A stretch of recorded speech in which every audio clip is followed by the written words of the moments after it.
তনু madam,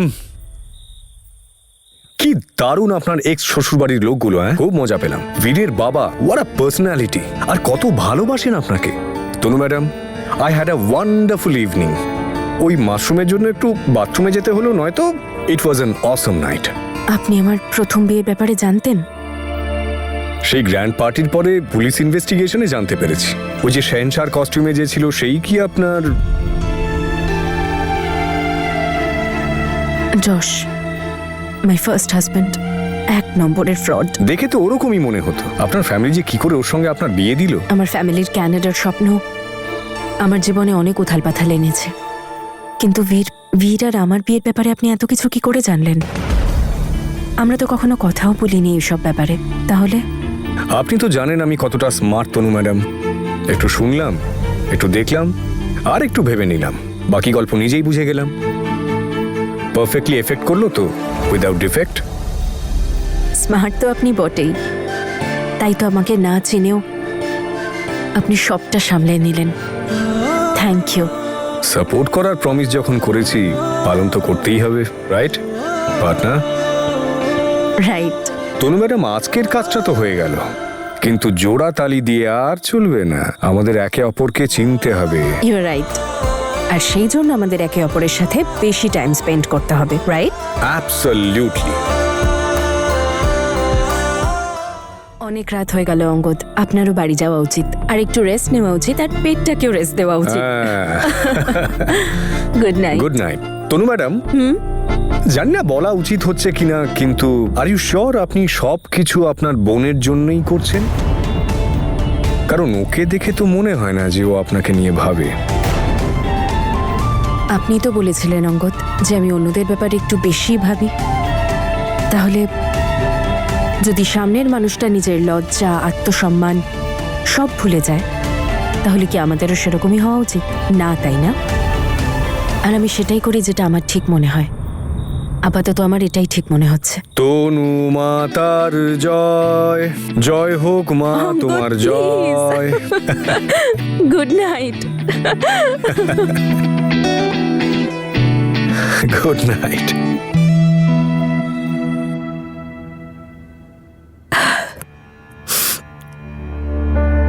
আবার কি হলো তোমার?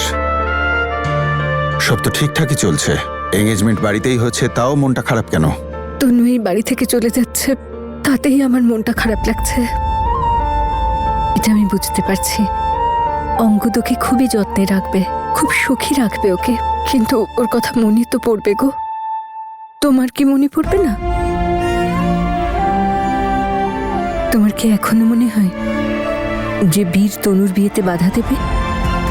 তনু ম্যাডাম, আপনার মনে নেই সেদিন কেমন চেটে ফুটে আমরা এসব খাচ্ছিলাম? কিন্তু তনুর তো মিষ্টি একদম পছন্দ নয়।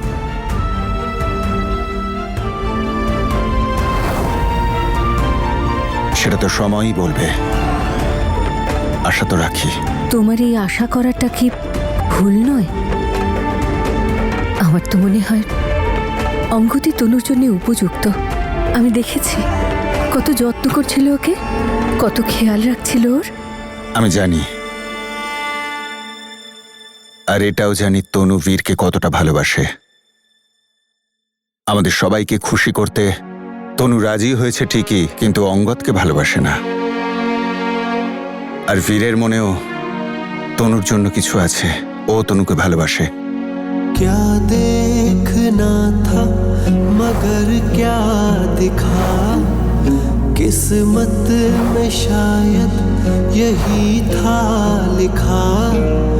क्या देखना था मगर क्या दिखा, किस्मत में शायद यही था लिखा।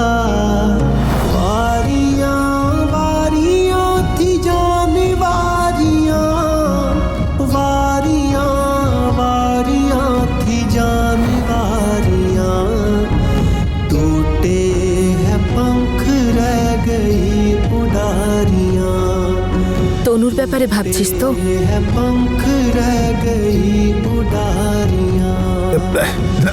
না দিদি, মানে ব্যাস এমনি। আমাকে মিথ্যে বলার দরকার নেই রে বীর। আমি আজও দেখেছি তুই তুই অঙ্গদ আর তনুকে দেখে খুশি হোসনি?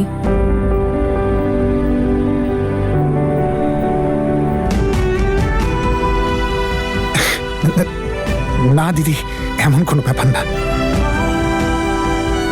অঙ্গদ ভীষণ ভালো মানুষ, তনুকে খুব খুশি রাখবে।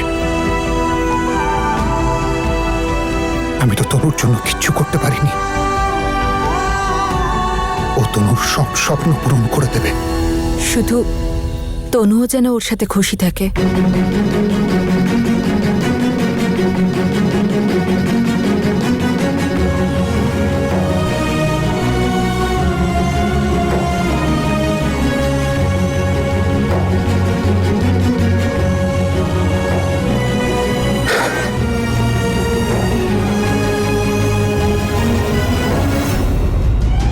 আমার মনে হয় না তোমার এই স্বপ্নটা পূর্ণ হবে।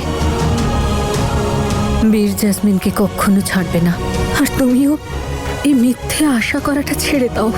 ছাড়তে পারবো না আমি। যদি আমি আশা ছেড়ে দিই তাহলে বীরের চোখ খুলবে কি করে? বীরকে এটা বুঝতে হবে যে তনুই হলো ওর ভবিষ্যৎ, এটাই শেষ সুযোগ। একবার যদি বিয়ে হয়ে যায় সে রাস্তাটাও বন্ধ হয়ে যাবে।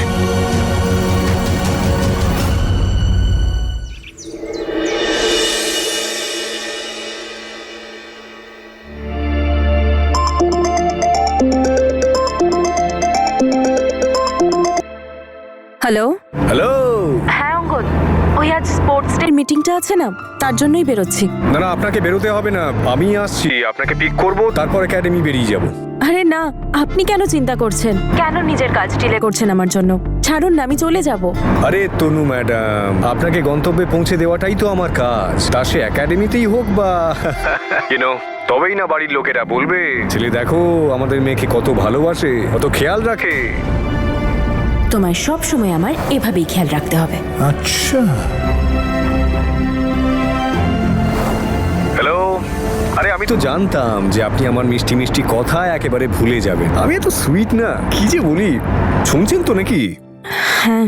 এসব হুহা ছাড়ুন আর বাড়ির বাইরে বেরিয়ে আমার জন্য ওয়েট করার অ্যাক্টিং করুন, তবেই না সবাই বলবে অঙ্গদের তনু। আহারে কত ভালোবাসে একে অপরকে, তাই না? See you. Okay bye. এই অঙ্গদটাও না, যদি এভাবেই ওভার অ্যাক্টিং করতে থাকে তাহলে খুব তাড়াতাড়ি ধরা পড়বে।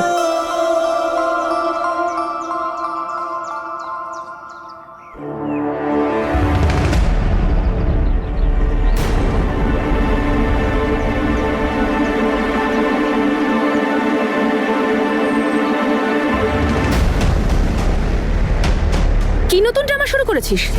হ্যাঁ, না না, তুই কি করতে চাইছিস আমাকেও একটু বল না। এটা কি করছিস তুই? তোর বুদ্ধি শুদ্ধি লোপ পেয়েছে? বুদ্ধি শুদ্ধি আমার লোপ পেয়েছে? আরে তুই তো সবাইকে বোকা বানাচ্ছিস, তবে আমাকে পারবি না। বাহ, মানে দারুণ ব্যাপার। এত তাড়াতাড়ি তোর অঙ্গদের সাথে প্রেমও হয়ে গেল, তুই আশীর্বাদ করতে চলেছিস। কোথা থেকে আনিস এত চালাকি বুদ্ধি? এত বুদ্ধি তো আমারও নেই রে দিদি। তুই বুদ্ধির কথা বলছিস, যেটা তোর কাছে তো একদম নেই। তুই শুধু মুখে বড় বড় কথা বলতে পারিস। এ নাটকবাজ, মুখ বন্ধ রাখ নিজের। তোর মনে বীরের প্রতি কি আছে সেটা পরিষ্কার দেখা যায় তোর চোখে, বুঝেছিস? লোকের চোখে ধুলো দেওয়া বন্ধ কর। আর এসব কি নাটক শুরু করেছিস তুই? হ্যাঁ, অঙ্গদের সাথে প্রেম, আশীর্বাদ। আরে এইসব দেখে অন্য কেউ বিশ্বাস করতে পারে, কিন্তু আমি এক ফোঁটাও বিশ্বাস করছি না। তুই আমাকে পরিষ্কার করে বল যে তোর মাথায় এখন ঠিক কি চলছে। তো কি হয়েছেটা কি বলতো? একটা কথা বললে তুই বুঝতে পারিস না? আমি হাজারবার বলছি তোর আর বীরের লাইফে আমার কোনো ইন্টারেস্ট নেই, মানে নেই।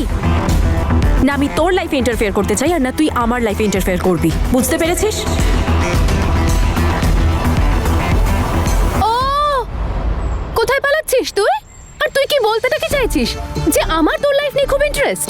ও মহারানী, আমার তোর লাইফ নিয়ে কোনো ইন্টারেস্ট নেই, একদম না। আমি তো শুধু তোকে এইটুকু জিজ্ঞেস করতে এসেছি যে যখন তুই বারবার চলে যাস তখন ফিরে ফিরে কেন চলে আসিস? আরে যেতে চাইছিস তো একেবারে যা না। কখনো বৌমা সেজে, কখনো মেয়ে সেজে বারবার কেন ঘরে ঢুকে পড়ছিস? কি নাটক শুরু করেছিস তুই? তোর আজে বাজে কথা বন্ধ কর আর বেরো এখান থেকে। যেতে এবার তোকে হবে তনু। আমার বিয়ের দিনেই তোকে আশীর্বাদটা ফিক্স করতে হলো। আরে কি করতে কি চাইছিস তুই? কি দেখাতে চাইছিস যে সবাই তোকে নিয়ে খুব ব্যস্ত হয়ে থাকবে আর আমরা তোর মুখের দিকে তাকিয়ে থাকবো? বর করে আমরা, আর সব ফুটেজ তুই নিয়ে নিবি, আর সব আশীর্বাদ সবাই তোকেই করবে। তুই এই কথাটা মার বাবাকে কেন বলছিস না? এটা আমার ডিসিশন নয়, ওনাদের ডিসিশন। ওনাদের সাথে কথা বল। ও বাহ, তাহলে এবার তুই চাইছিস আমি বাবা আর বীরের বাবার সঙ্গে গিয়ে কথা বলবো? এত এতটাও বোকা ভাবিস না আমাকে, সব বুঝতে পারি আমি। আর তোর কি মনে হয় আমার মাথায় দুটো সিংহ আছে? যে সমস্ত নাটকগুলো করছিস না, সেগুলো অন্য কাউকে গিয়ে দেখা। প্রথমে তুই সবাইকে কনভিন্স করলি যে বীর আর জ্যাসমিনের বিয়েতে সবাই এসো, আর এখন সবার কাছে মহান হওয়ার চেষ্টা করছিস যে দেখো আমি কত ভালো, আমি বীর আর জ্যাসমিনের জন্য কত ভাবি, কত মহান আমি। হে জগৎ মাতা, বন্ধ করে বা তোর এইসব নাটক। আগেরবারও তুই এরকমই কিছু করেছিলিস না? আমার বিয়ের মণ্ডপে তুই আমার বীরের পাশে গিয়ে দাঁড়িয়েছিলিস, সেইবার আমি তোকে ক্ষমা করে দিয়েছিলাম। কিন্তু এইবার একটা কথা কিন্তু খুব ভালো করে মনে রাখিস, যে আমি ভুলে যাব তুই আমার দিদি হোস। ভালো লাগলো এটা শুনে যে এখনো তোর মনে আছে যে আমি তোর দিদি, কারণ আমার তো মনে হয়েছিল তুই ভুলেই গেছিস যে আমি তোর দিদি হই।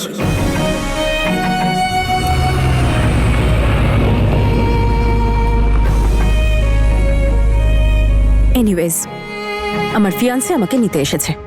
তোর সাথে এই আজে বাজে কথা বলার আমার সময় নেই।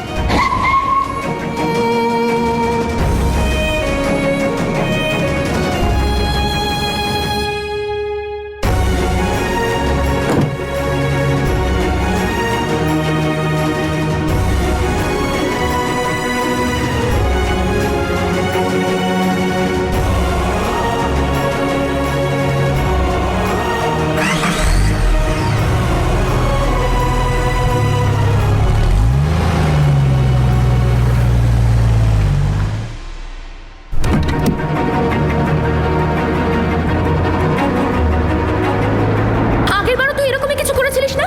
আমার বিয়ের মণ্ডপে তুই আমার বীরের পাশে গিয়ে দাঁড়িয়েছিলিস, সেইবার আমি তোকে ক্ষমা করে দিয়েছিলাম। কিন্তু এইবার একটা কথা কিন্তু খুব ভালো করে মনে রাখিস,